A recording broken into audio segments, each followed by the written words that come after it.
What's going on, guys? Welcome back to another episode of Let's Play No One Lives Forever. Last time we did some sneaking around the train yard, obtaining more evidence against Dumas. And now, we're gonna have to sneak into his house.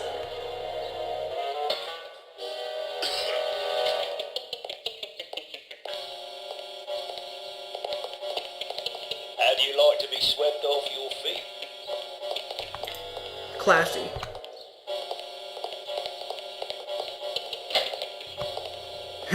Actually, I didn't even expect that to be an intel item right in the passenger seat of the car. I just opened it up for the hell of it. Let's see what this says. Diamond Jim's House of Exotic Mammals. Invoice. 4 silverback gorillas, heavily sedated, shipped to Dumas residence. Payment due upon receipt.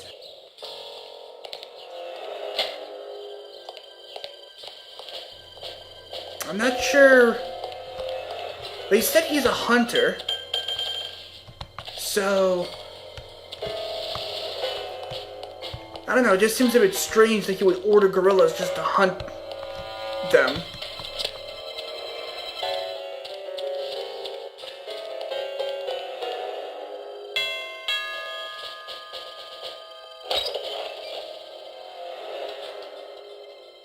Yes?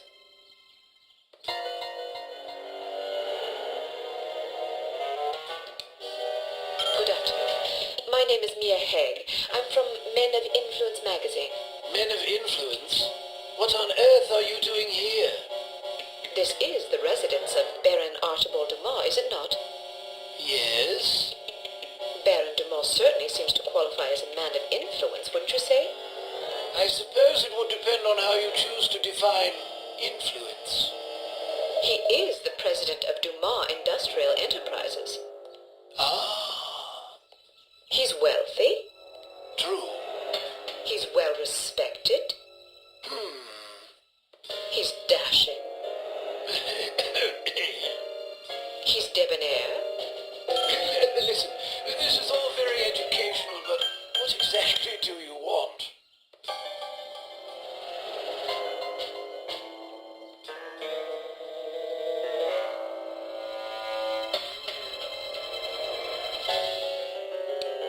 I was hoping to profile Baron Dumas for our Perfect Lives series.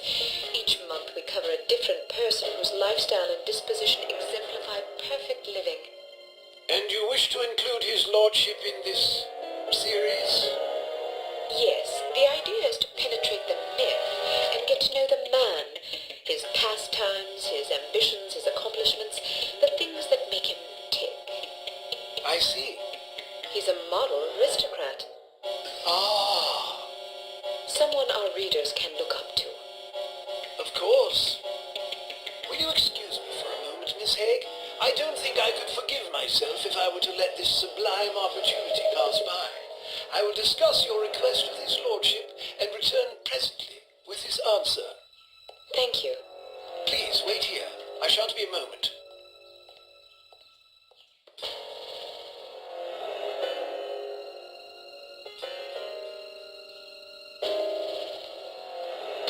Very well. His lordship has agreed to see you. Excellent. This should be amusing. What do you mean? Nothing. Follow me, please. Miss Haig, sir. Splendid. Show her in. I'll leave you to your interview, darling. I'll be shopping for the rest of the afternoon. Yes, yes. Have a marvellous time, Chipmunk. Don't call me that. As you wish, my love. Here. He's rather larger than I expected. Ah, yes. He's a big bundle of charisma and intelligence. If you're lucky, perhaps he'll regale you with his rousing safari adventures. Good day, Baron Dumas. Goodness, had I known you would be so sumptuous, I might have dreamed. Care for a drink? No, thank you. It's a little early for me. Well, I'll indulge us both in that case. I hope you'll pardon me for saying so, but you're a ravishing girl. Simply ravishing. very kind of you. I'm sure your wife feels absolutely spoiled by your abundant charm. Oh, she's a lucky old crow, I'll grant you that. Now then, Giles tells me you want to profile me for this magazine of yours.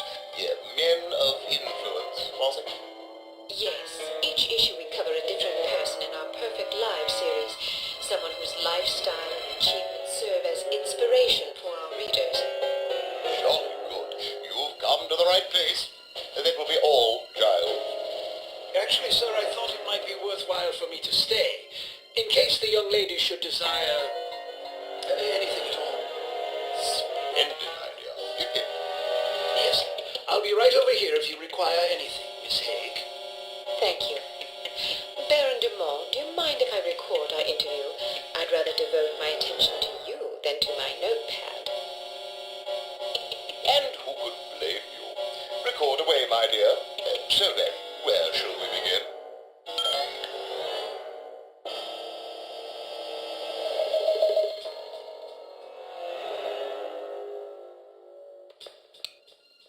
Clearly, it takes a savvy, intelligent individual to succeed in business where you have. What's your secret? Well, I suppose it takes a solid appreciation of the fundamentals of business success. Once you have that, the rest is easy.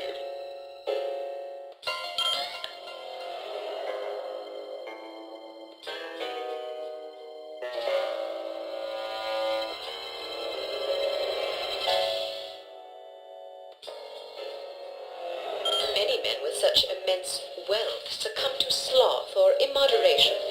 How do you keep yourself productive and effectual in the face of such constant temptation? Excuse me. An ingenious question.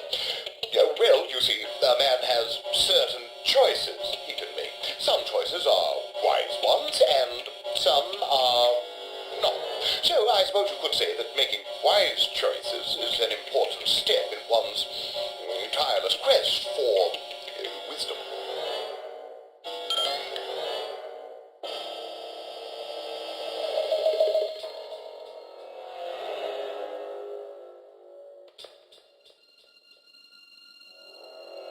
I'm sure a man of your education is as broadly read as he is charming. What works of literature have you found most influential? Yes, literature, one of my favorite subjects. I've always said that to read is to experience the literary wisdom of wise men.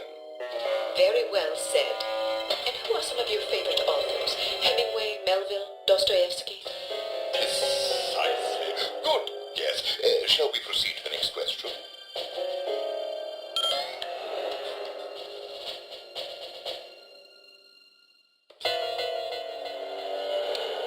I noticed you have quite a collection of fine art about the place. Who are some of your favorite painters? Oh, I like them all. But surely there must be one or two whose work stands out for you. Certainly. Well, Fipstein is probably my favorite. I'm not familiar with his work. Not many people are. It's quite smashing. I'm sure you love it. What movement? Excuse me? Is he an impressionist, surrealist, constructivist, pointillist? Yeah, a little of everything, actually. He's quite versatile. Really? Do you have any of his work about? Normally, yes, but it's out being cleaned. Cleaned? Yes, those old paintings get so dusty. Ah.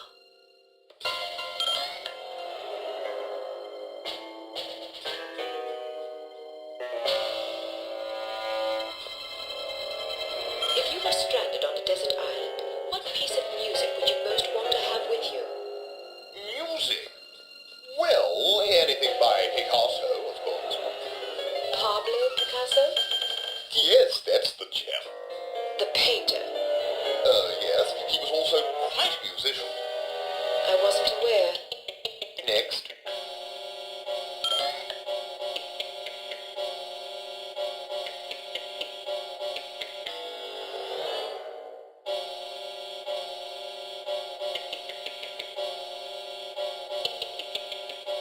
I understand that yours is a steadfastly Episcopal lineage, how does your unswerving faith influence your day-to-day life? This should be good. Well, you see, faith is... how shall I put it? Faith is... Oh, simply put, faith... I'm sure plenty of other great men have had keen things to say about faith. Why don't you be a dear and just quote one of them? Smashing idea.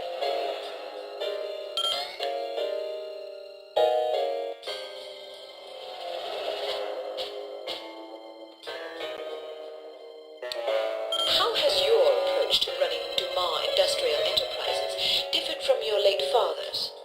I'm not really sure what approach my father used, but I like to run things strictly by the book. By the book. Yes, you know, according to policy. But whose policies? I'm afraid that information is strictly classified. Yes.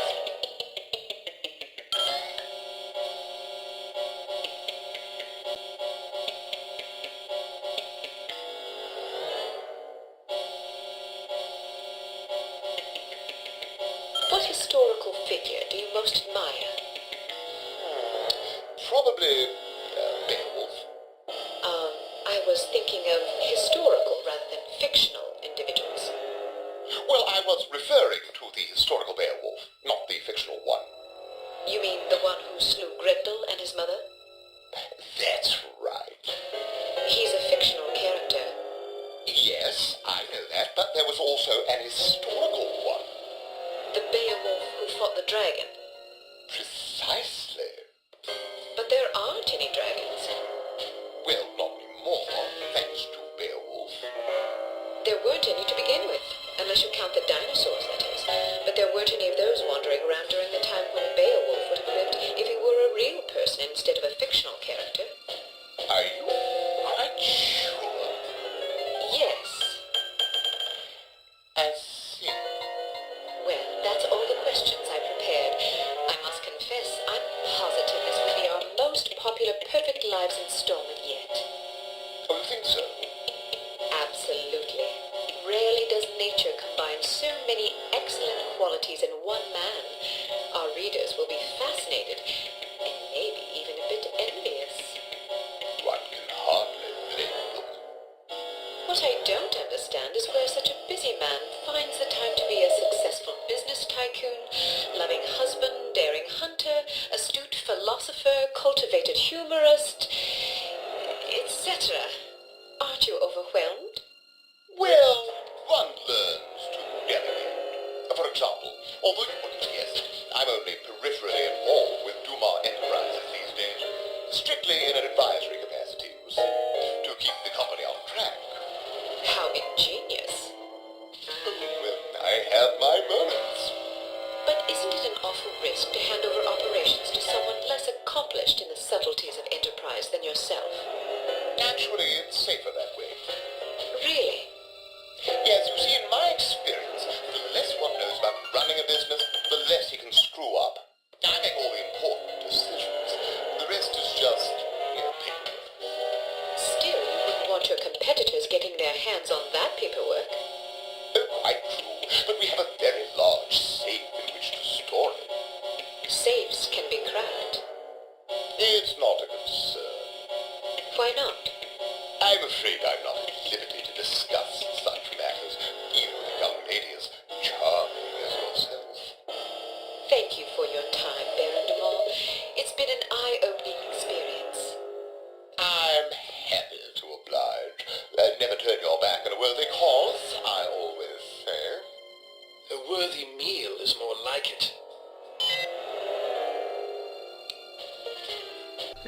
Yeah, definitely so far this has been my favorite chapter of the game. What from the sneaking around in the first scene, the pretty well, I mean, I guess also complete sneaking around in the first scene and all the secret entrances and whatnot, and then the sneaking around while not being, because you could obviously kill in the second one, but you have to be more